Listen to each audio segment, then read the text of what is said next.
This is what they've announced. This is the first day. Yeah, this is the first day. Like, it's not like they're not going to do something on the second day. Stack of executive orders yesterday making good in a major campaign promise, tackling illegal immigration.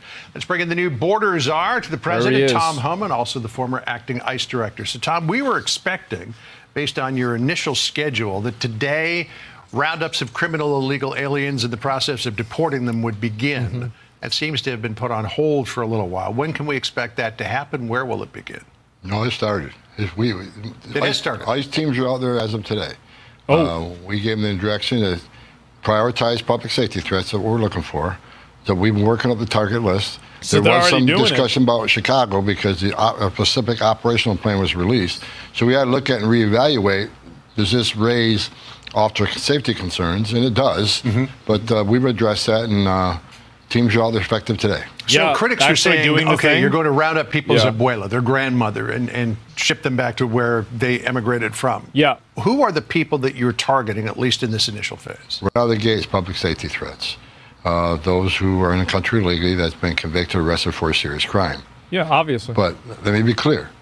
It's not only public safety threats that will be arrested, because in sanctuary cities, we're not allowed to get that public safety threat in the jail, which means we got to go to the neighborhood and find him. And when we find him, he may be with others. And unlike the last administration, we're not going to tell ICE officers not to arrest an illegal alien. So if they find others, they'll be arrested. So sanctuary cities are going to get exactly what they don't want. More agents in the neighborhood and more collateral arrests. President Trump signed a number of executive orders, as we pointed out, on illegal immigration. He's doing the thing. I mean, I'm going to be honest. Like, people voted for Trump. This is exactly what they voted for, 100%. This is exactly what they're looking for. Here's what he signed. He declared a national border emergency, ended birthright citizenship, ended catch and release, reinstated remain in Mexico, designated cartels as foreign terrorist organizations, deployed active troops to the southern border, and end the use of the CBP One app, which many people were using to schedule. All those people crying and shit too, because I saw like on social media they were posting a bunch of pictures of like these people crying, and they're like, "Wow, well let's just let them all in. Look how sad they are. Can't you just let them all in?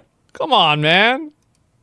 Interviews to claim asylum here in the United States. I want to take a couple of those, but let's first of all go with this idea of ending birthright citizenship. It's enshrined in the 14th Amendment. How, with an executive order, can the president change that? Well, first of all, President Trump's a game changer. Every one of the executive orders we worked on, and these are game changers. This is going to give us the most secure border in my lifetime. So great for him to do that. Birthright citizenship is a major driver of illegal immigration. I know I've done this for over 3 decades.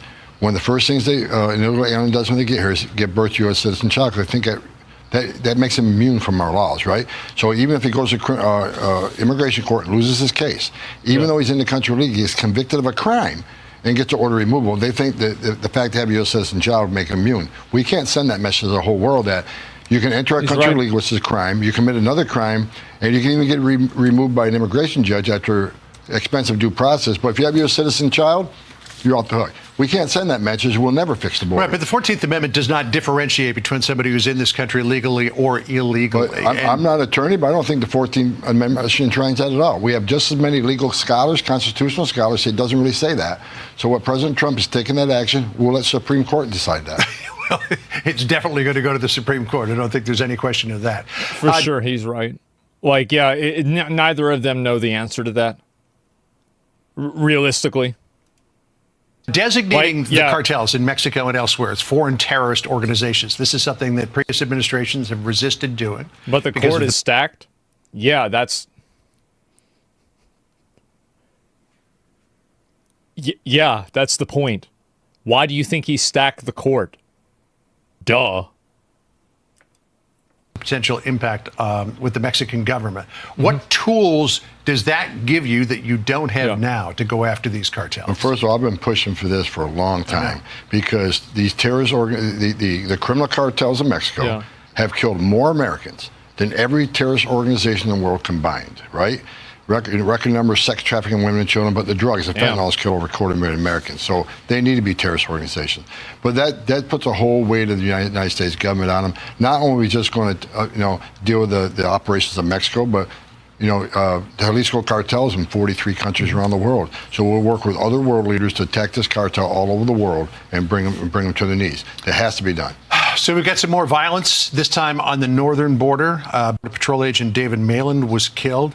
The acting DHS Secretary Benjamin Huffman said this: a Border Patrol agent assigned to the U.S. Border Patrol's Swanton sector was fatally shot in the line of duty. This incident is being swiftly investigated, and DHS will release additional information as soon as it becomes available. You know, we've been focused so much on the southern border, but we've also, here at Fox, talked about the northern border. But this is something the Biden administration basically ignored for 4 years. Yeah, the crossings in the northern border, especially in that area where the officer was killed, the crossings are up 600% of special interest aliens. We got a lot of people from India, Pakistan, Turkey, people that can afford to go to Mexico and sneak across the northern border, which is much easier.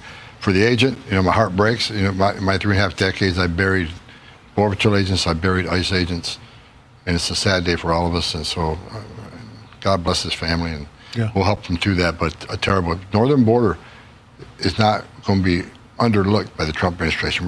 Two walls. We realize they're understaffed. We realize that the numbers are up 600%. So we're going to address that along the southwest border. Right. And we'll be talking with Paul Perez, the head of the National Border Patrol Council, about that as well. He was one of, Halen was one of his members. So let me just come back to where we started. So roundups are happening today. Can you tell us where and how many people? Not roundups. Or deportations? Well, how would you characterize it? He's so happy.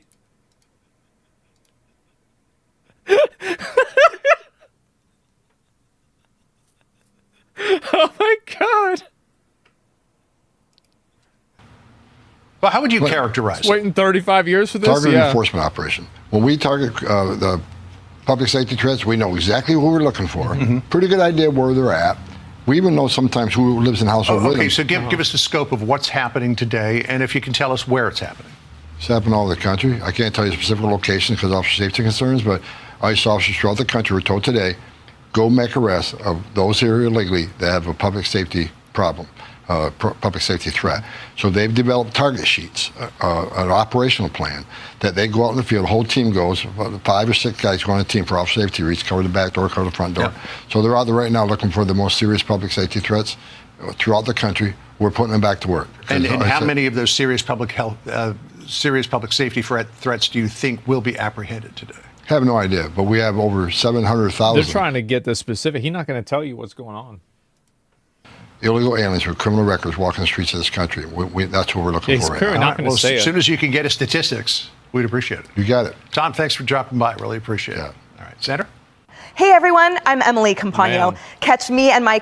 Well, yeah, why show your hand? Yeah, they're not going to explain that. They're not going to say what that is. Why the fuck would they do that? Yeah, trying to get people to jump. Yeah, exactly. There's a video. And, yeah, a reporter trying to undermine it. Yeah, I mean, like, they don't really... I'm not surprised, right? I'm not surprised about that at all. Why do they use this picture of him?